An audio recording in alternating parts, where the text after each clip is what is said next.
문제사항 분석 작업의 첫 번째 문제는 시나리오 작성하는 문제이고요. 문제의 지시사항을 읽어보면 D10의 변화에 따른 C10의 변동 시나리오라는 것을 작성하는 문제이죠. 시나리오 작성을 어렵게 생각하는 사람들이 많은데 그냥 단순하게 방정식의 X값을 구한다 이렇게 생각을 하면 되겠습니다. 지금 이 문제만 놓고 보더라도 문제에서 D10 값이 변동이 일어난다라고 했죠. 그런데 C10셀을 보면 여기 위쪽에 수식이 있는데 D10셀이 관여되어 있는 것을 볼 수 있습니다. 따라서 D10셀이 변동한다면, 변화한다면 당연히 C10셀 값도 변화하겠죠. 이것을 만들어 주는 것이고요. 첫 번째 시나리오를 보면 비율 인상이라는 시나리오인데 현재 D10셀에 있는 값에서 80으로 값을 올리게 되죠. 그러면 C10셀을 보면 결과적으로 D10셀에 있는 값이 늘어나니까, 분자가 늘어나니까 값이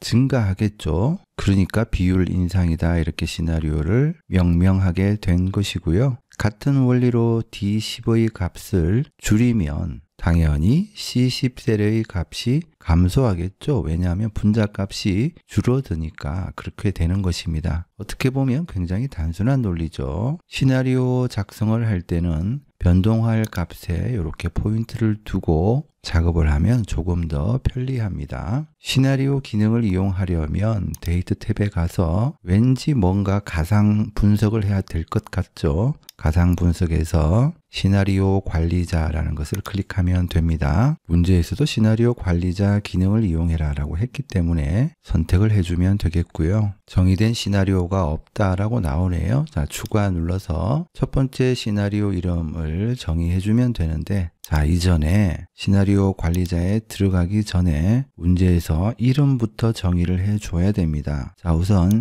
C10셀의 이름을 수식 탭에 가서 이름 정의라는 부분을 누르고 정의해 주도록 합니다. 문제에서 집행액 합계라고 한다라고 했습니다. 시나리오 작성 문제는 오탈자가 있으면 부분 점수 인정하지 않는다라고 나옵니다. 그래서 정확하게 타이핑해야 되겠죠. 이렇게 해서 확인을 눌러주고요. 이번에는 D10셀 선택한 다음에 이름 정의 클릭하고 집행률계 이렇게 이름을 정의하도록 합니다. 확인 눌러주면 되겠죠. 다시 데이터 탭에 가서 가상 분석에서 시나리오 관리자 클릭해 주고요. 추가 눌러서 첫 번째 시나리오의 이름은 비율 인상 이렇게 선택해 주고요. 변경될 셀은 D10셀이죠. 집행률계 즉 D10셀의 값을 80으로 설정하게 될 거죠. 이렇게 한 다음에 확인을 눌러줍니다. 변경 셀에 해당하는 값 입력하십시오 라고 했는데 비율 인상이라는 시나리오는 집행률계 D10셀의 값을 80으로 설정한다라고 했죠. 이렇게 한 다음에 추가 눌러주면 되겠습니다. 두 번째 시나리오는 비율 인하 시나리오이고요. 다시 확인 누르고 집행률계 D10셀의 값을 50으로 이렇게 낮춰주면 되겠죠. 이렇게 해서 다시 추가 눌러주면 됩니다. 이제 시나리오 추가 창은 닫아버리고요. 다시 시나리오 관리자 창으로 돌아오게 되고 우리가 추가한 시나리오가 그대로 나타나 있는 것을 볼 수 있습니다. 이렇게만 하면 끝이 나는 것이 아니라 문제에서는 시나리오 요약 시트라는 것을 만들어라 라고 했습니다. 시나리오 관리자 대화 상자의 요약이라는 단추가 여기 있죠. 얘를 딱 클릭해 주고 시나리오 요약을 선택한 다음에 결과 셀은 당연히 C10셀이죠. 왠지 좀 욕 같은데요. 이해를 해주기 바랍니다. D10셀은 변경할 값이고 이것에 따라서 C10셀이 변동하게 되죠. 이렇게 한 다음에 확인을 눌러주면 문제에서 분석 작업 1시트의 바로 왼쪽에 위치해야 된다고 했는데 일단 확인을 눌러 보겠습니다.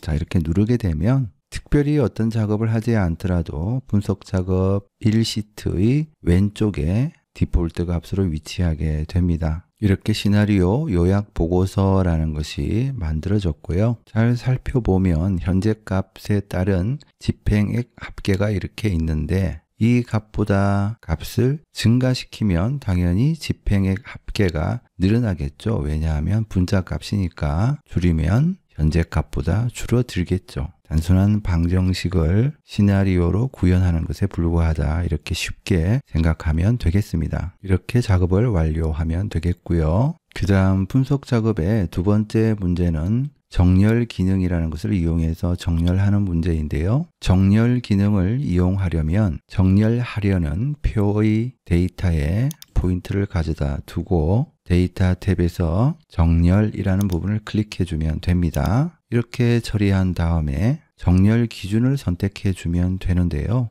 문제에서 표 1에서 포지션을 정렬해라 라고 했기 때문에 당연히 포지션 열을 선택해 주면 되고 값을 기준으로 정렬을 해 주려고 하는데 문제를 잘 보면 투수, 포수, 내야수, 외야수 순으로 정렬해라 라고 되어 있습니다. 가만히 살펴보면 오름차순도 아니고 내림차순도 아니죠. 뭔가 일반적인 정렬 값은 아니다. 그렇다면 사용자가 지정하는 목록에 따른 정렬 값이다. 이렇게 생각을 하면 되겠습니다. 사용자 지정 목록을 선택해 주고요. 이렇게 사용자 지정 목록 대화 상자가 나타나면 이곳에 문제에서 지정한 정렬 순서대로 투수 입력하고 엔터키 눌러주고요.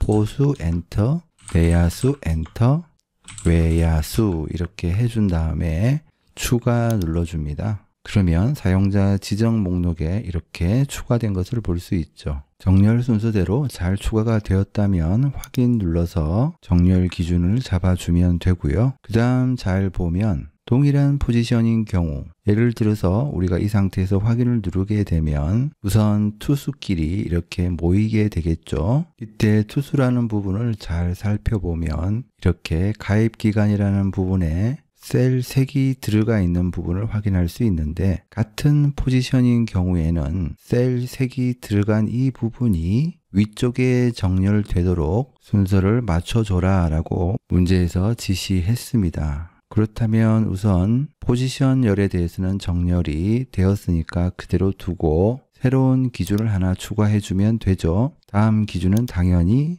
가입 기간이 될 것이고 이때 가입 기간 열의 정렬 기준이라는 부분을 선택하고 셀 색이라는 부분을 눌러주면 되겠습니다. 그 다음 실제 정렬할 순서 부분을 눌러주고요. 문제에서 얘기한 가입 기간의 셀 색 이 부분을 선택해주고 팝업된 대화 상자를 보면 RGB 색깔이 동일한 것을 확인할 수 있습니다.